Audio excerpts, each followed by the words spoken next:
নমস্কাৰ অপৰাধ জগতৰ এক নতুন দস্তাবেজৰ সৈতে আজিৰ ক্ৰাইম ফাইলছলৈ স্বাগতম জনাইছো মই জগদীশ।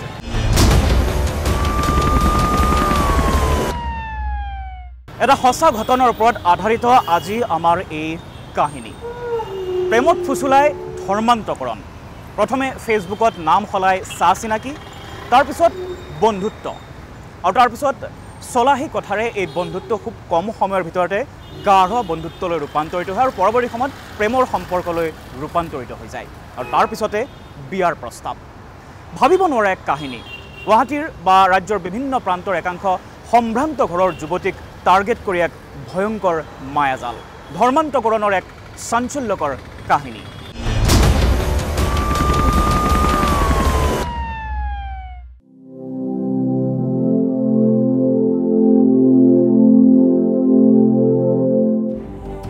মাধৱ বেজবৰুৱাৰ পৰিয়াল। তোমাৰ কাৰণে মা, তোমাৰ কাৰণে ঘৰখনৰ এই অৱস্থা হৈছে। এতিয়া একো নজনাৰ দৰে ফাও জুৰিব নালাগে। কি কৰিব লাগে মই? তই যে মোক অথনিৰ পৰা দুখ দি আছ। মা নিশ্চয়বা ওচৰ চুবুৰীয়া শুনিব, শুনিলে মোৰহে সন্মান যাব। তোৰহে লাজ আছে, তোৰহে আত্মসন্মান আছে, মোৰ সেইবোৰ একোৱেই নাই। চিন্তা কৰা হ'লে ছোৱালী ক'ত যায় কি কৰে অলপ খবৰ ৰাখিলা হয়। মই এতিয়া তাই পিছে পিছে ঘূৰি থাকিলেহে হ'ল। অ' মা, এতিয়া তুমি ওলোটা খৰ মাৰিব নালাগে। সেইদিনা ল'ৰাজনৰ লগত দেখোঁতে কি কৈছিলা? সেয়া তাইৰ ফ্ৰেণ্ড হয়। বৰ্তাহঁতে গম পালে কি হ'ব? ওচৰ চুবুৰীয়াই গম পালে কি হ'ব? বেজবৰুৱাৰ ছোৱালী ৩২ ঘণ্টা ধৰি ঘৰত নাই। অ' মা হ'ব, এতিয়া কন্দা কটা কৰি লাভ নাই। থানাত এখন এজাহাৰ দিব লাগিব। কি বুলি? কিডনেপ বুলি? তাৰ বাহিৰেতো বেলেগ অপশ্যন নাই। কিন্তু কোনে কিডনেপ কৰিছে বুলি ক'লে কি কবি? আহা মা, কোনে কিডনেপ কৰিছে আমি কেনেকৈ জানিম? গাভৰু ছোৱালীজনী ৩২ ঘণ্টা ধৰি ঘৰত নাই। কোনোবাই অপহৰণ নকৰিলে ক'ত যাব পাৰে?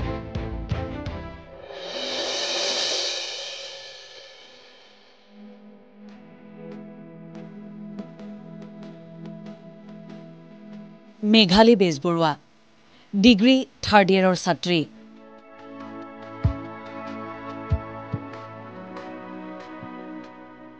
ছাত্ৰীগৰাকী ৰহস্যজনকভাৱে নিৰুদ্দেশ।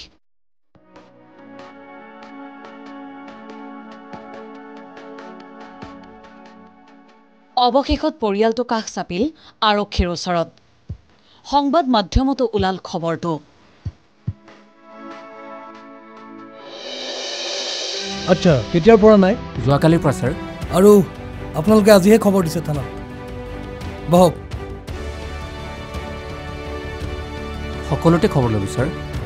তাইৰ বন্ধু বান্ধৱী, ওচৰ চুবুৰীয়া ক'তোৱে নাই। তাইৰ কোনোবা বয়ফ্ৰেণ্ড? কি হ'ল কওক? এজনী গাভৰু ছোৱালী হাৱাত নাইকিয়া হ'ব নোৱাৰে।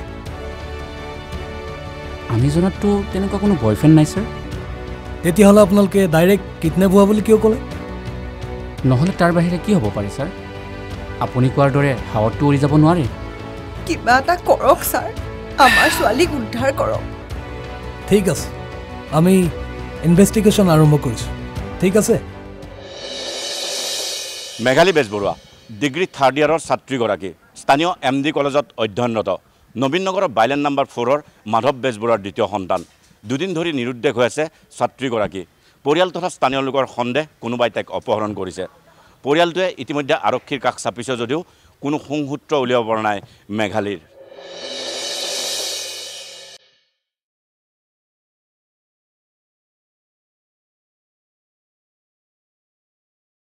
প্ৰায় এসপ্তাহ পাৰ হ'ল, কিন্তু কোনো সংসূত্ৰই নাই নিৰুদ্দেশ হোৱা মেঘালীৰ।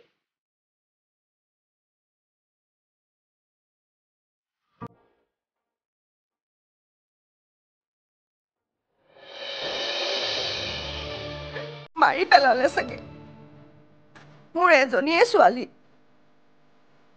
মাৰি নেপেলালে তাই কেতিয়াও নহাকে নাথাকে। কাক কি উত্তৰ দিম? কেনেকৈ জীয়াই থাকিম?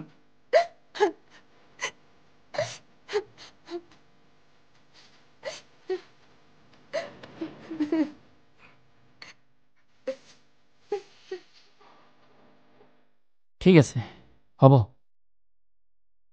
কিবা খবৰ পালি দে? নাই অমা, ক'ত খবৰ পাবা? গোটেই বিচাৰিলোঁ, বিচাৰিব লগা আৰু ঠাই নাই।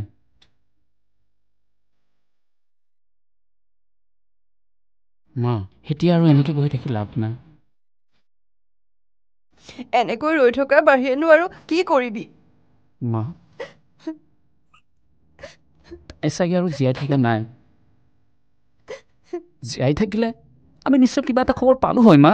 এনেকে নকবি অ' বাবা। তাই আছে, তাই নিশ্চয় ক'ৰবাত আছে। কিন্তু আছে ক'ত? আছে ক'ত সেইটো আপোনালোকেহে জানিব। আপুনি কি কৈছে ছাৰ? আমি জানি শুনি আপোনালোকৰ ওচৰত সহায় বিচাৰি আহোঁ নেকি? তেনেহ'লে আপোনালোকে কোনটো এংগলৰ পৰা ক'লে যে আপোনালোকৰ ছোৱালীজনী মাৰি পেলোৱা হৈছে? এনেকৈ নাভাবি আমি কি ভাবিম আপুনিয়ে কওকচোন। আজি এসপ্তাহ ধৰি তাইৰ কোনো খবৰ নাই, আৰু আপোনালোকে অনুসন্ধানৰ নামত একো এটা কৰা নাই। আমি কি ভাবিব পাৰোঁ ছাৰ? আৰু আমাৰ ঘৰখনৰ অৱস্থা দিনে দিনে কেনেকুৱা হৈ গৈছে সেইটো কেৱল আমিহে উপলব্ধি কৰিব পাৰিছোঁ। আৰু আমি নোৱাৰোঁ, কাৰণ আমি খাকী পোছাক পিন্ধা মানুহ। শুনক, এই খাকী পোছাকযোৰৰ ভিতৰতো এটা মন থাকে। আমিও যে আৱেগ অনুভূতি থকা তেজ মঙহৰে গঢ়া এজন মানুহ, সেইটো আপোনালোকে পাহৰি যায়। তেনেকৈ নক'ব ছাৰ। মনে মনে থাকক, আমি ইনভেষ্টিগেশ্যন নকৰাকৈ থকা নাই। আপোনালোকক কথা দিছোঁ যে খুব কম সময়ৰ ভিতৰত আপোনালোকক এটা আমি ভাল খবৰ দি আছোঁ। ঠিক আছে, আপোনালোক যাব পাৰে। আহিছোঁ ছাৰ।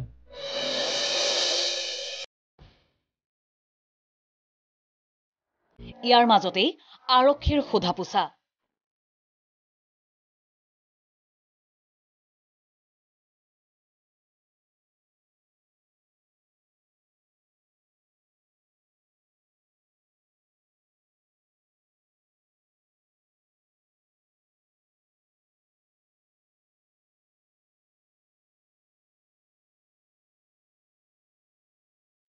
মেঘালীৰ এগৰাকী বান্ধৱী ৰশ্মিতাক। আৰক্ষীয়ে ৰশ্মিতাৰ পৰা লাভ কৰিলে ক্লু। এজন যুৱকৰ সৈতে অলপতে প্ৰেমৰ সম্পৰ্ক গঢ় লৈ উঠিছিল মেঘালী বেজবৰুৱাৰ।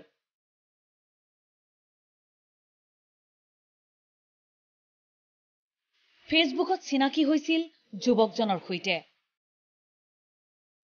ৰিয়ান শইকীয়া।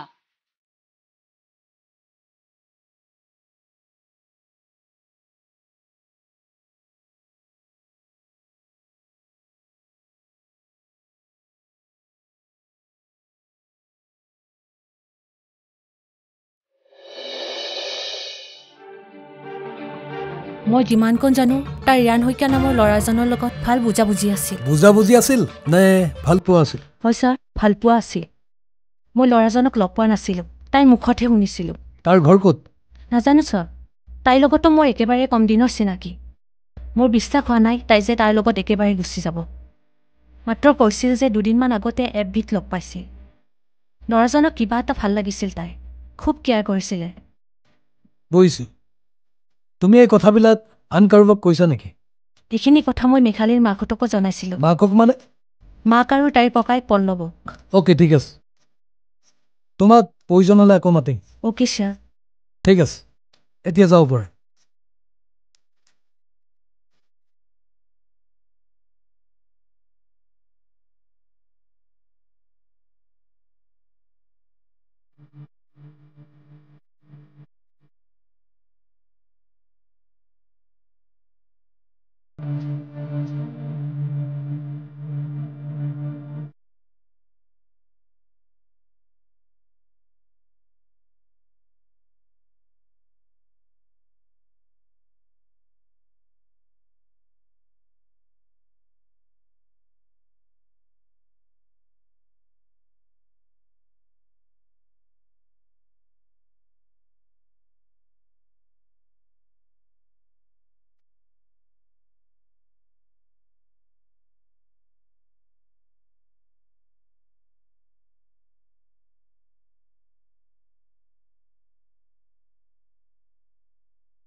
আৰে তাক ধৰি চুচৰাই লৈ আহ।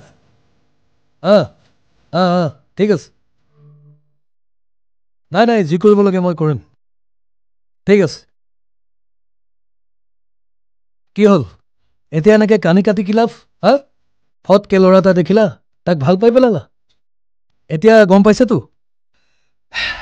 কোৱাচোন, ক'ত কেনেকৈ চিনাকি হৈছিলা? ফেচবুকত। তাৰপিছত কথা বতৰা আৰম্ভ হ'ল, নাম্বাৰ্ছ এক্সচেঞ্জ হ'ল।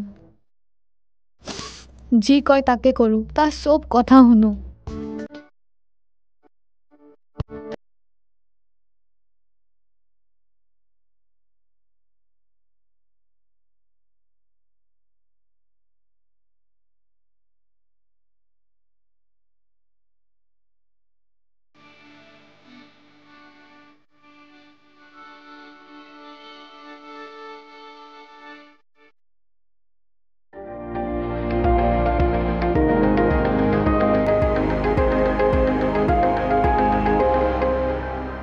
তোমাক এৰি মই থাকিব নোৱাৰা হৈছোঁ মেঘালী।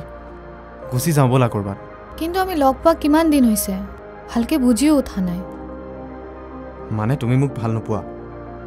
তেনেকৈনো কেতিয়া ক'লোঁ? তাতকৈ তুমি আমাৰ ঘৰত আহা, মাহঁতক লগ ধৰা, তুমি ভাল চাকৰি কৰা, নিজৰ ঘৰ আছে আৰু এজনে ল'ৰা। নিশ্চয় আমাৰ মাহঁতে আমাক কেতিয়াও না বুলি নকয়। আৰু যদি না কৰে? না নকৰে। অৱশ্যে আমি ব্ৰাহ্মণ মানুহ, তোমালোকেতো শইকীয়া লিখা, তোমাৰ গোত্ৰ কি? কি হ'ল? নালাগে দিয়া, ইমানবোৰ কথা জানিব লাগে যদি ভাল নাপালেও হ'ব দিয়া। আই এম চৰি প্লিজ, মই আৰু নকওঁ এনেকৈ। চৰি। তেতিয়াহ'লে কোৱা, তুমি মোৰ লগত বিয়াত বহিবা?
তাৰপিছত তাৰ মতে য'ত ত'ত বহিছোঁ, কথা পাতিছোঁ, কিন্তু য'তেই লগ পায় তাতে সি মোক এটা কথাই জোৰ দি ধৰে।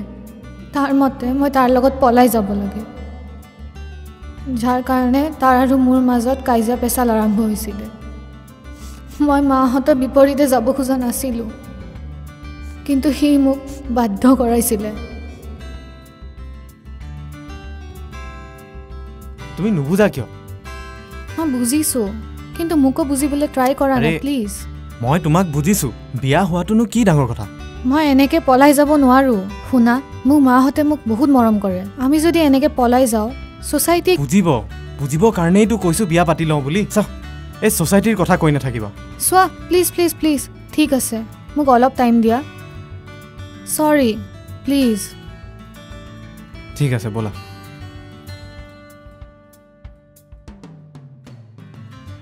সি মোৰ জীৱনটো ধ্বংস কৰি দিলে ছাৰ।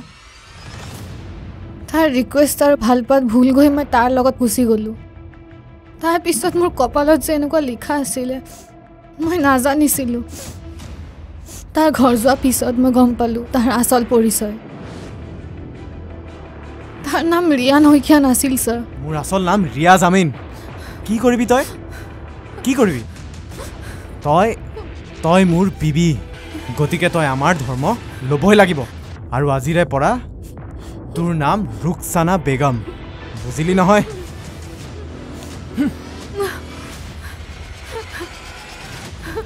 মনত ৰাখিবি, ৰুকসানা, ৰিয়াজৰ ৰুকসানা।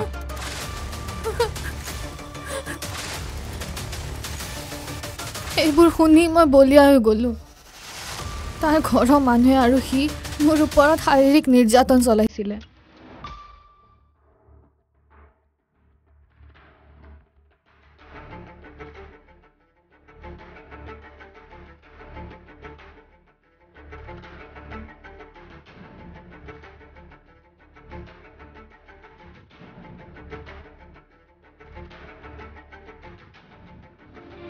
আজি কিবাকৈ সুবিধা পাই মই পলাই আহিলোঁ ছাৰ ছাৰ সি শাস্তি পাব লাগে সি শাস্তি পাবই লাগিব ছাৰ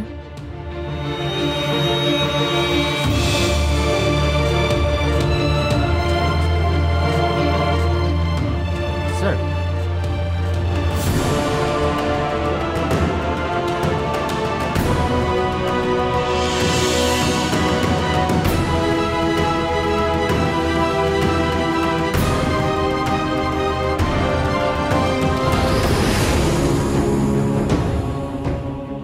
ঐ নামাৰিব আৰু নামাৰিব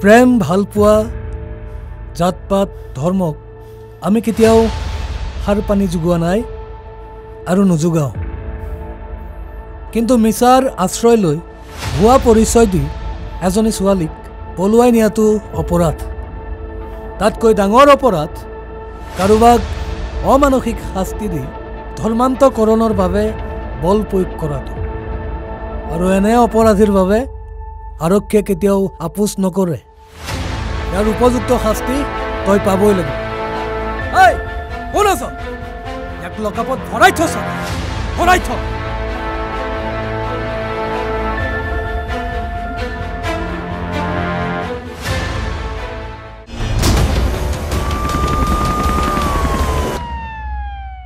গতিকে ছ'চিয়েল মিডিয়াত কোনো অচিনাকি লোকৰ লগত বন্ধুত্ব স্থাপন কৰোঁতে কিমান সাৱধান হোৱাটো জৰুৰী সেয়া নিশ্চয় এতিয়া আপোনালোকে ভালদৰে অনুভৱ কৰিব পাৰিছে এনে একাংশ ছদ্মবেশীৰ জালত পৰিলে বিপদত পৰাটো নিশ্চিত গতিকে ছ'চিয়েল মিডিয়া ব্যৱহাৰ কৰোঁতে অধিক সাৱধান হওক